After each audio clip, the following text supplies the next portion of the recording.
La lunette, je l'ai travaillée dès le démarrage, pas comme un lunetier traditionnel, parce que j'ai pas été formé à la lunetterie traditionnelle, mais au design industriel en général. Et donc, les questions que je me suis posées sur la lunette, c'est pas des questions que les lunetiers se posent. Et donc, il y a un intérêt en fait à détourner un petit peu, l'approche créative autour de l'objet lunette. Surtout, voilà, quand on a un esprit un tout petit peu plus ouvert en termes de design industriel que d'être juste un lunetier qui se concentre sur son savoir-faire.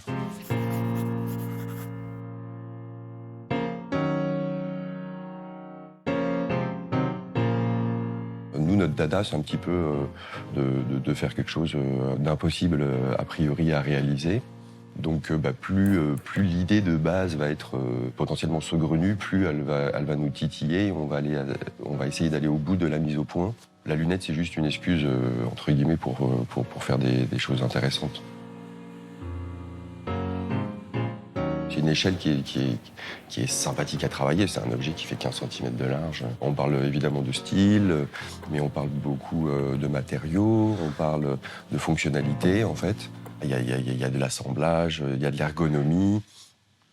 Donc on est vraiment sur un projet qui va résumer plusieurs problématiques du designer en général, en fait.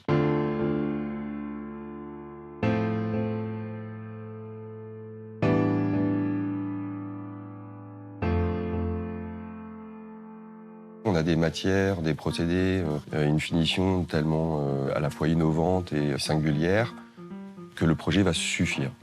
On est dans un univers très végétal, un peu animal avec le cuir quand même, minéral aussi avec la pierre. On va s'attacher à transcender un petit peu les matières. On essaie toujours de proposer quelque chose qui sort effectivement des sentiers battus, où on va potentiellement être quand même les premiers, si possible, à utiliser telle matière sur une collection de lunettes. Les idées pleuvent pas non plus, hein, tous les jours. On n'a pas des bonnes idées tout le temps. Mais dès qu'on a une idée qui nous paraît suffisamment sortir du lot, on va essayer de surmonter le challenge et d'appliquer la méthode, la technique ou la matière sur les montures de lunettes. Pour la coquille d'œuf, c'était un travail assez incroyable de finition.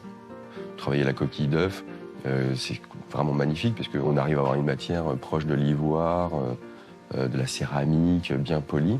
Nous, on s'est attardé donc à faire de la coquille d'œuf cassée, recomposée, mais avec des motifs et être au plus parfait de l'assemblage. Et c'est vrai que ça donne quelque chose de très, de très onirique en fait. La plus grande surprise, c'est de se dire, avec pas grand-chose, on arrive à faire des choses bien léchées, bien finies, et d'appliquer une idée qui paraît complètement farfelue, et que ça tienne et que ça marche.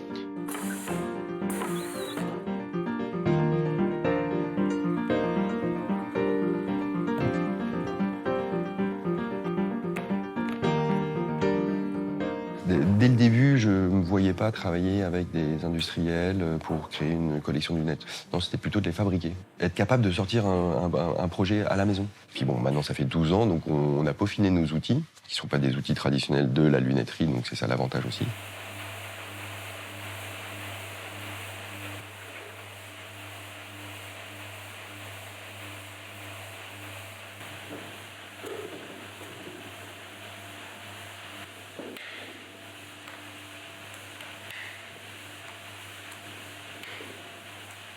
On fait de la tribofinition. La tribofinition, c'est le travail qui permet de rayonner, d'adoucir du métal. Et pour ce faire, on a créé nos machines de tribofinition. Donc, c'est des gros rouleaux qui tournent avec de l'eau et du gravier pour simplifier l'idée à l'intérieur. C'est un peu comme les galets au fond d'une rivière, hein. Donc, ça va s'user, ça va s'arrondir. On travaille beaucoup au laser. Donc, le laser, ça sert à faire beaucoup de choses. C'est assez merveilleux. Ce qu'on met dans la machine n'est pas du tout conventionnel. On va couper de la pierre avec le laser.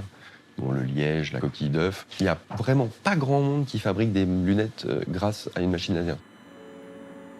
On est un peu plus geek, même si on a quand même un esprit qui rêve un petit peu mais on est un peu plus, comment dire, proche de la technicité au service voilà, d'un résultat qui va sublimer un peu la matière.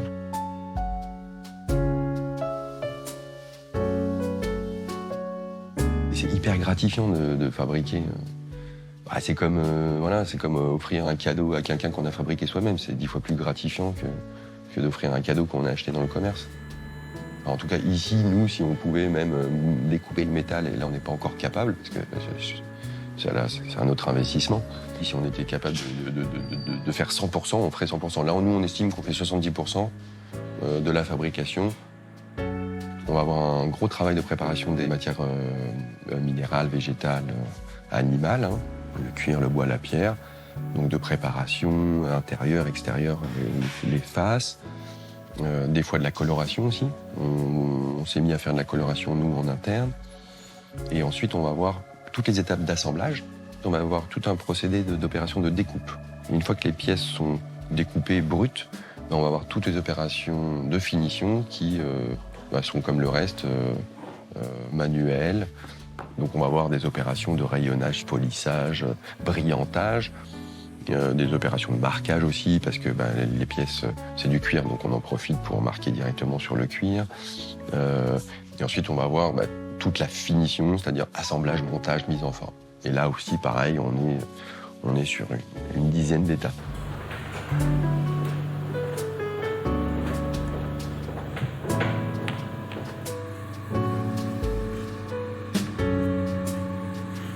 C'est une chance d'en faire, de pouvoir gérer sa fabrication, parce que déjà, on est autonome, indépendant, on ne demande pas grand-chose à pas grand monde. Nous, on a juste envie de faire quelque chose où on se surprend soi-même. C'est une certaine forme de liberté qui n'est pas de tout repos, mais au moins on sait où on est et puis on sait à quoi s'en tenir. Le travail de l'artisanat, du métier d'art, où on sent qu'il y a du temps de travail, on est quand même dans une pérennité de l'objet en fait. Et nous, c'est ce qu'on cherche un petit peu, c'est de faire des projets un petit peu intemporels, entre guillemets. D'être dans l'air du temps, ça ne nous intéresse pas trop.